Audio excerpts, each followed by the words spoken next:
네, 여러분 안녕하세요. 가을바람입니다. 오늘은 제가 지난번에 소개해드렸던 IPO의 가장 큰 화두로 떠올랐던 피그마에 대해서 조금 더 설명을 드리고자 하는데, 재밌는 게 저는 이게 어떻게 흘러갈까 좀 모니터링을 하고 있었는데 갑자기 최근에 가장 핫한 아크인베스트의 캐시우드가 여기에 참전을 했습니다.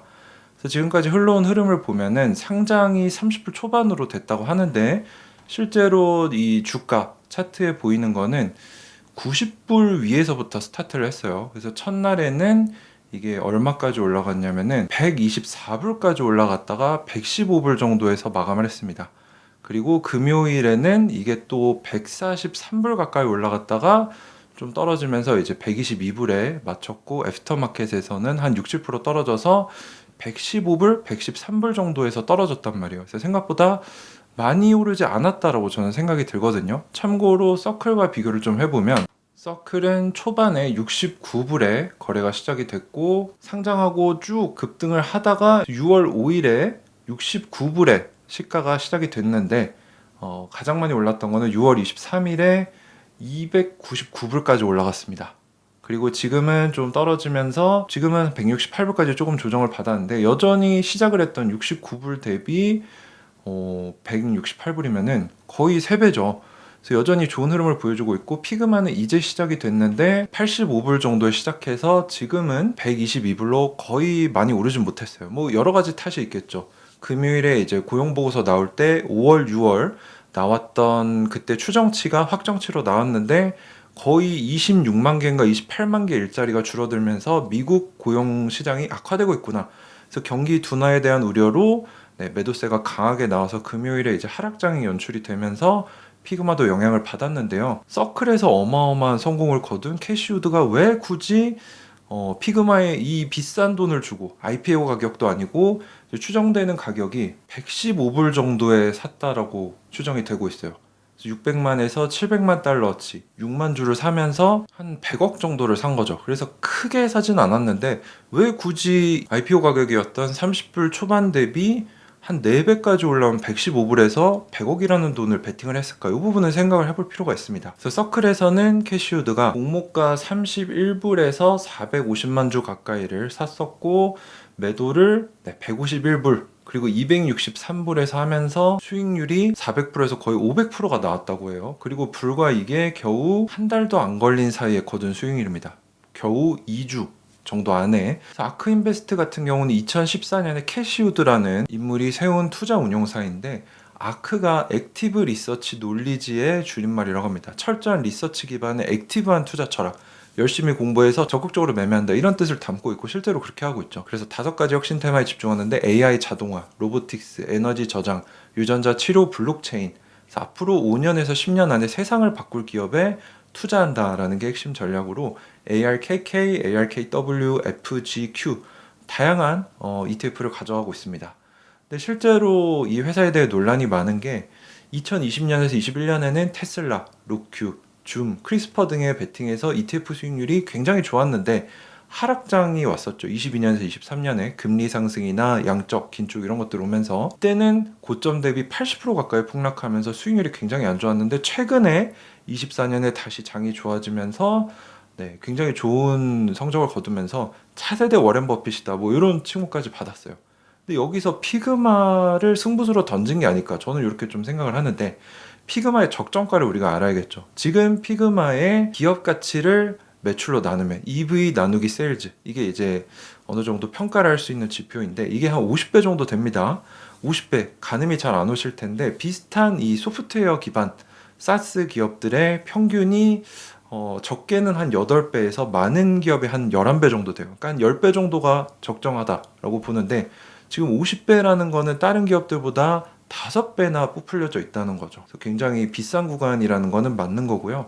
또 실제로 지금 가격이 정당화되려면 2028년에 매년 35%, 40%씩 성장해서 매출이 25억 달러에 가야 된다. 그러니까 이 얘기는 뭐냐면은 1년이라도 한 분기라도 성장성이 삐끗하면 주가가 폭락할 수 있다라는 뜻이기 때문에, 팔란티어랑 비슷하게 보시면 될 것 같아요. 성장성에 사람들이 많이 사지만 이게 삐끗할 경우에는 주가가 많이 떨어질 수 있다.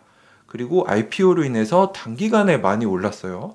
참고로 어도비라는 이 글로벌 대기업, 소프트웨어 기업이 이 피그마를 강력한 경쟁사로 인식해서 프리미엄을 얹혀서 살려고 했는데 그게 주가로 치면 30불 초반이었습니다.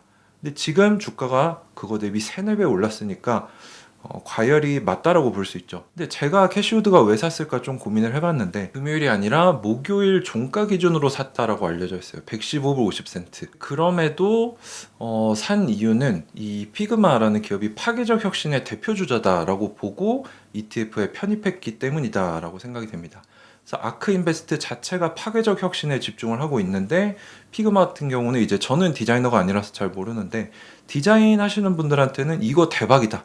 이거 너무 편하고 어도비 안 쓰고 피그마 쓴다라고 하실 정도로 굉장히 혁신적인 플랫폼이라고 해요. 그래서 앞으로 이 디자인 업계의 구글 독스 같은 굉장히 누구나 쓰는 파괴력 가진 기업으로 판단을 했던 것으로 보이고 또 20조의 어도비가 피그마를 2022년에 살려고 했는데 무산됐잖아요. 그래서 전통 대기업조차 위협할 정도 수준의 기술력과 시장 점유력을 가지고 있다는 거죠. 그래서 거대 기업이 인수하고 싶었던 스타트업이다라는 서사를 가지고 있다는 거. 그래서 상장 당일에 주가가 좀 높더라도 미리 지분을 확보하면서 조금씩 뭐 늘려가든지 줄이든지 하기 위해서 어떻게 보면 보초병을 보내놨다라고 생각을 할 수 있을 것 같아요. 그래서 지금 ARKW, ARK Next Generation 인터넷 ETF에 피그마가 들어가게 됐는데 비중 자체는 굉장히 적습니다. 아까 말씀드렸다시피 100억이 되지 않았기 때문에 그 ETF 안에서도 탑 20 종목에 들어가지 못해서 아마 1% 이하로 추정이 되고 있는데 일단은 제일 큰 이유는 장기적으로 테마 ETF 전략의 일부로 차세대 인터넷 ETF에 넣었잖아요. 그래서 이 회사가 파괴적 혁신 기업이기 때문에 조금 높은 가격에라도 우리가 좀 지분을 확보하겠다, 보초병을 보내겠다 개념으로 넣었다라고 생각을 할 수 있을 것 같고 제가 추론하는 거는 지금 미국 경기가 조금 둔화되면서 이 하락장의 조짐이 나왔는데 보통 이렇게 하락장이 좀 올 것 같고 불안하면은 밈 주식들이 또 설치기 시작하거든요. 그래서 피그마 자체 회사는 나쁜 회사가 아니지만 제 IPO 이후에 변동성이 커진 거는 밈 주식의 형태라고 볼 수 있어요. 또 하락장이 시작되면 그걸 만회하려고 개미들이 투기적인 수요가 늘어나는데 지금 IPO로서는 서클보다 더 큰 성공을 거뒀죠, 피그마가. 그래서 단기적으로 상장 첫날만 보면은 서클은 첫날에 170% 올랐는데 피그마는 250% 올랐습니다. 그래서 어떻게 보면 2025년 지금 다시 IPO 시대가 온다 라고 하면서 서클이 문을 열었는데 피그마가 더 큰 수익률을 냈기 때문에 뭐 단기적으로 투기적인 수요로 인해서 주가가 더 갈 수도 있다라고 보고 들어왔을 수도 있다라고 생각을 해요. 요거는 제 뇌피셜입니다. 그래서 지금 미국에서도 피그마가 첫날 수익률 기준으로는 서클을 제치고 2025년 가장 성공적인 IPO 가운데 하나다라고 하면서 집중을 받고 있다는 거죠. 근데 이제 좀 더 설득력을 얻는 의견은 첫 번째 의견이다. 그래서 보통 ARK의 투자 기준은 아크 인베스트는 밸류에이션, 지금 밸류에이션이 아니라 5년 뒤 시가총액이 얼마냐를 보고 들어간다고 해요. 그래서 기본적으로는 장기적으로 보고 들어간다고 하는데 단기 과열이든 뭐든 이 기업이 앞으로 훨씬 더 커질 수 있다라고 믿었기 때문에 지금 10조든 20조든 싸다라고 판단하고 어느 정도 지분을 확보해놨다. 실제로 과거에도 테슬라, 코인베이스, 서클 등에도 초기에 들어가서도 비싸게 들어갔다라는 평을 들었지만 수익을 냈던 경험도 있습니다. 근데 뭐 이 회사가 장기 투자를 하는지는 모르겠어요. 지금 뭐 서클도 어떻게 보면 단타를 쳤던 거고 피그마도 그럴 가능성이 있어요. 뭐 서클 같은 경우도 450만 주 IPO 때 가지고 있었지만 매도한 주식은 전체 주식의 30% 정도라고 하니까 단기 과열이라고 보고 그 정도는 정리하고 여전히 지분 60에서 70%는 가지고 있다고 합니다. 그럼에도 지금 이 공모가 대비 3.5배나 뛴 피그마를 상장 첫날에 샀다는 거는 지금 가격이 비싸게 보여도 미래 가치에 비하면 여전히 싸다라는 신념을 보여줬다라고 생각을 하고요. 이 부분에서 제가 피그마 들어가지 말아야겠다라고 했는데 캐시우드가 들어갔어? 이 부분에서는 우리가 조금 더 지켜보고 생각해 볼 필요가 있다라는 생각이 들었습니다. 캐시우드도 바보가 아니고 굉장히 뛰어난 사람이기 때문에 지금 미국 경기가 둔화되고 있고 과열이라는 거 알고 있을 거예요. 근데 그럼에도 이 회사를 이 비싼 가격을 주고 샀다는 거는 하락장 초입에서도 올라갈 기업을 선별해서 선제 진입한 것은 아니냐 이런 의견도 나오고 있습니다. 단기적인 고점으로 볼 수도 있지만 길게 5년으로 봤을 때는 이게 과연 고점일까 이 부분을 생각하게 된다는 거죠. 그래서 아크가 비싸게 샀다라는 거 지금은 맞는 말이지만 이번 주 장이 열렸을 때 어떻게 흘러가는지 또 길게 3년 5년을 봤을 때는 피그마가 뭐 확실히 이 시장 점유율도 굉장히 뛰어나고 사용했던 사용자들 충실도도 굉장히 좋고 성장성이 뛰어나기 때문에 우리가 장투로 생각한다면 IPO 때 몰빵을 하는 건 아니지만 뭐 캐시우드가 하는 것처럼 내가 피그마에 관심이 있다. 그러면 한 내가 이 회사에 투자할 시드에 한 5%에서 10% 정도는 지금 넣어놓고 그걸 기준으로 한 10% 20% 떨어지면 조금 10%더 사고 이런 식으로 분할로 접근하는 것도 좋은 방법이 될 수 있지 않을까 이렇게 좀 생각을 했습니다. 그래서 우리는 흔히 너무 비싸서 못 사겠어 라는 말을 많이 하는데 중요한 건 그거라는 거죠. 이 비싼 게 몇 년 후에는 얼마나 커져 있을까? 과연 그걸 생각하면 지금 비쌀까라는 거죠. 그래서 피그마는 지금 실적 대비 시가총액을 보면 확실히 비싸지만 뭐 브랜드나 팬덤이나 생태계나 기술 전환, 혁신 이런 것들을 봤을 때는 이 프리미엄이 납득이 될 수도 있다. 보수적으로 보면 물론 비싸지만.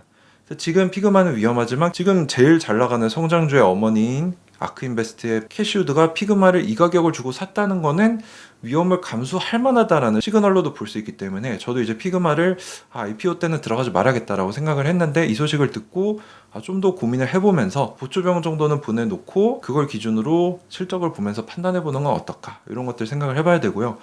상장 후에 6개월 뒤에는 락업 물량들이 나옵니다. 1월 말 2월 초쯤에 락업이 해제가 되는데 2,400만 주가 들어온다고 해요. 그래서 이게 풀리는 양이 전체 유통 주식의 한 5% 정도 된다라고 하니까 1월 말이나 2월쯤에는 조정이 있을 수도 있다. 많은 물량이 나올 수도 있기 때문에 이런 것들 염두하고 우리가 한번 고민을 해보면서 접근을 해본다면은 또 좋은 투자처가 되지 않을까라고 생각을 합니다. 그래서 우리가 항상 이 단기적인 예측은 쉽지 않지만 우리보다 더 뛰어난 거인들의 어깨에 선다면 또 좋은 힌트들을 얻을 수 있고 저 역시 캐시우드라는 사람에 대해 뭐 논란도 많지만 저는 성장주 분야에 있어서는 이 사람이 분명히 자기만의 영역이 있고 뛰어난 사람이라고 보기 때문에 이 사람이 진입을 했다? 이러면 저도 공부해 볼 필요가 있다라고 생각을 하고 있습니다. 또 아크인베스트의 성향을 보면은 상승장 이럴 때는 성장주 적자 기업들도 적극적으로 사기 때문에 수익률이 좋지만 하락장에 진입했을 때는 수익률이 안 좋죠.